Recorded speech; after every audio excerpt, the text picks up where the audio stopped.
नमस्कार। एनएलपी के चैप्टर 1 में आपका स्वागत है। आज हम बात करने वाले हैं व्यक्तिगत आज़ादी की पहचान करना। व्यक्तिगत मतलब आपकी आज़ादी कौन सी वो चीज़ है, जो चीज़ें हमारे पास हो तो वो हम कह सकते हैं कि हाँ, हमारे पास व्यक्तिगत आज़ादी है। तो हम इस बारे में बात करेंगे। डॉक्टर रिचर्ड बंडलर के अनुसार दुख, निराशा और भय, इन तीनों चीज़ों से अगर आज़ादी है किसी व्यक्ति के पास तो वो उसको व्यक्तिगत आज़ादी बोलते हैं। दुख सभी की जिंदगी में है, किसी न किसी तरीके से दुख है। किसी को किसी दूसरे व्यक्ति से दुख है, किसी को कुछ मानसिक दुख है, किसी को शारीरिक दुख है, तो सबके पास में दुख है। निराशा, जिन लोगों के पास में बहुत आशा नहीं होती है किसी काम को कि उनकी जिंदगी में कुछ हो पाएगा, ऑब्वियसली बात है उनके पास में निराशा होती है।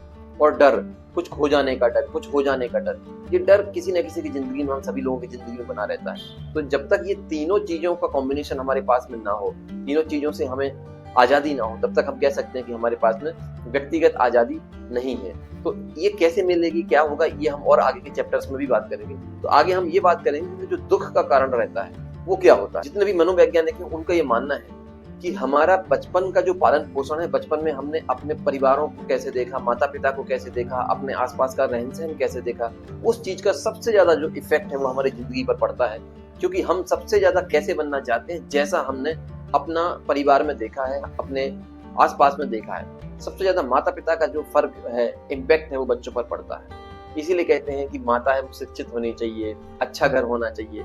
जब भी कोई किसी के यहाँ शादी संबंध करने जाता है तो देखता है कि इनके यहाँ की जो इनकी माँ है वो कैसी थी, आस पड़ोस से बात करते हैं। क्यों? क्योंकि वो बहुत इम्पैक्ट करता है।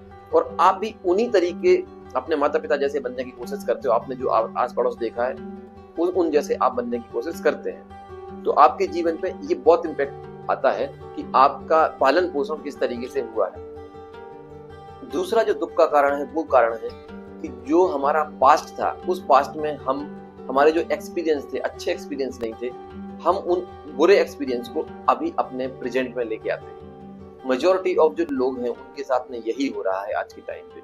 अगर आपका वर्तमान बहुत अच्छा भी चल रहा है, या बहुत अच्छा नहीं तो नॉर्मल चल रहा है, अच्छा चल रहा है, बुरा नहीं चल रहा है, लेकिन फिर भी हम क्या करेंगे, पास्ट के जो हमारे गलत जो हमारे फीलिंग्स हैं, जो हमारे साथ कुछ गलत व्यवहार हुए हैं, या कुछ हमारे जो गलत भावनाएं अंदर जो बच गई हैं, उनको हम कहाँ लाते हैं, प्रेजेंट में लाते हैं। फिर उनको सोच सोच के हम दुखी होते हैं। होना क्या चाहिए था कि जो पास्ट है वो तो पास्ट था, एक्चुअली वो पास्ट खत्म हो गया है, इसीलिए उसको भूतकाल कहते हैं। जो भूत में बीत गया वो भूतकाल है। लेकिन होता क्या है कि हम भूतकाल को वर्तमान में लाते हैं और वर्तमान में ऐसे दुखी हो जाते हैं कि हमारा भविष्य भी खराब हो जाता है। तो दूसरा सबसे बड़ा जो कारण है वो ये है कि जो आपकी भूतकाल की यादें हैं वो आप वर्तमान में लाते हैं। तो आज से वो वर्तमान में ना लाएं, क्योंकि भूत में होता क्या है, जो बीत गया सो बीत गया। अभी आप वर्तमान में क्या कर सकते हैं, आपको उसके बारे में सोचना बहुत ज्यादा जरूरी है। और कुछ लोगों को तो ऐसी आदत सी हो गई है, उनको प्रेजेंट में रहने में मजा नहीं आता है, उनको भूतकाल में रहने में बहुत मजा आता है। वो क्या काम करते हैं कि भूतकाल की जो पुरानी यादें हैं, उसने मेरे साथ ये गलत किया था। अगर घरेलू कोई महिला है तो सास ससुर या इस तरह की पति से कोई अनबन हुई है या कोई बुरे एक्सपीरियंस है, तो वो हमेशा उसको याद करते हैं कि मेरे साथ उस टाइम पे इतना बुरा हुआ था, मेरे साथ उस टाइम पे इतना बुरा हुआ था। और उनको उस चीज की आदत पड़ गई है। अब वो आदत छूट नहीं रही है। क्यों? क्योंकि अगर वो छूट जाएगी आदत, तो फिर अभी प्रेजेंट में जो अच्छा चल रहा है हमें उस पर फोकस करना पड़ेगा। तो बेहतर क्या होता है, सिंपल, कि भूतकाल की जो बुरी आदतें हैं, बुरी जो भावनाएं हैं, विचार हैं, एक्सपीरियंसेस हैं, उनको हम वर्तमान में लाते हैं और उनसे फिर अपना वर्तमान भी खराब करते हैं और फ्यूचर भी खराब करते हैं। तो आपको क्या करना है, आपको सबसे पहले ये जो आदत है इस आदत को खत्म करना है। कहते हैं ना कि वर्तमान में जियो। वर्तमान में जीने से अच्छा क्या फायदा होता है कि कम से कम अगर कुछ बुरा आपके साथ भूतकाल में हुआ है तो एटलीस्ट उस चीज को आप अपने वर्तमान में नहीं लाएंगे और अपना भविष्य खराब नहीं करेंगे। अब इससे बचने की सिर्फ दो ही विकल्प है। एक विकल्प तो क्या कहता है, एक विकल्प ये कहता है कि जो भूतकाल में घट गया है वो घट चुका है, अब उसको आप वर्तमान में मत लाओ। क्योंकि अगर आप वर्तमान में लाओगे तो क्या होगा, आपके साथ बुरा ही आपको फीलिंग्स आएंगी, आपको बुरा लगेगा और आप अपना वर्तमान खराब कर दोगे, उससे आपका भविष्य भी खराब हो जाएगा। तो आपको क्या काम करना है, भूतकाल की घटनाओं को भविष्य में नहीं लाना है और उनको खत्म कर देना है। नहीं तो क्या होगा, आप अगर भूतकाल की घटनाएं अभी वर्तमान में लाएंगे तो आपकी जिंदगी में सिर्फ रोना ही आएगा, रोने के अलावा कुछ नहीं आएगा। क्योंकि वो अच्छी घटनाएं नहीं होंगी तो क्या करेंगे, आपको बुरा ही लगेगा।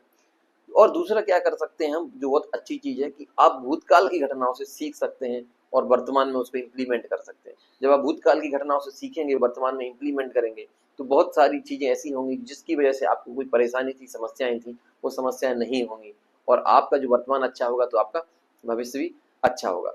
इसलिए बहुत ज्यादा इंपॉर्टेंट है कि आप क्या काम करें, आप दो चीजें अपनी जिंदगी में इम्प्लीमेंट करें, जैसा कि एनएलपी में बताया गया है और वो हम सब अब जानते भी हैं, अपने रोजमर्रा की जिंदगी में भी जानते हैं कि आप समस्याएं जितनी भी जिंदगी में है, आप उन समस्याओं के बारे में ना सोचें। जितना आप समस्याओं के बारे में सोचेंगे उतनी ही समस्या आपकी बड़ी होती जाएंगी। क्यों? क्योंकि आपका जो दिमाग है, आपका जो सबकॉन्शियस माइंड है, वो आपको बार बार वो चीजें याद दिलाएगा। आपके साथ अगर कुछ गलत घटित हो गया है और अगर आप उस गलत को ही सोचते रहेंगे तो आपको मालूम है उसकी जो फीलिंग्स है, जो दर्द है, जो दुख है, वो आपको अंदर से परेशान करता रहेगा। तो बहुत ज्यादा जरूरी है कि जो जो घटनाएं भूतकाल में हो चुकी हैं उन घटनाओं को आप सोचें नहीं और आप एक सॉल्यूशन पर सोचें कि मैं अगर कोई समस्या है तो उसको मैं कैसे अच्छे से कर सकता हूँ, उसको मैं कैसे सॉल्व कर सकता हूँ, कौन कौन सी चीजें हैं जो मुझे सॉल्व करने में हेल्प करेंगी। तो जितनी भी चीजें आपको सॉल्व करने में हेल्प करेंगी, आप क्या काम करें, आप उन्हीं चीजों पे काम करें, उन्हीं चीजों पे फोकस करें। और ऐसे क्या होगा कि एक दिन आएगा कि आप की जो समस्याएं हैं वो खत्म हो जाएंगी और सॉल्यूशन है वही बचेंगे और आपकी समस्या पूरी तरीके से खत्म। तो आज के चैप्टर में हम इतनी ही बात करेंगे। कल के चैप्टर में हम बात करेंगे कि जो दिमाग हमारी भूतकाल की समस्याओं को लाता रहता है, उस पर हमें काबू कैसे करना है। तो अगर आप नए हैं, सब्सक्राइब करिए, लाइक करिए, दूसरों को शेयर करिए, जिससे सबको एनएलपी का फायदा मिल सके। Thank you.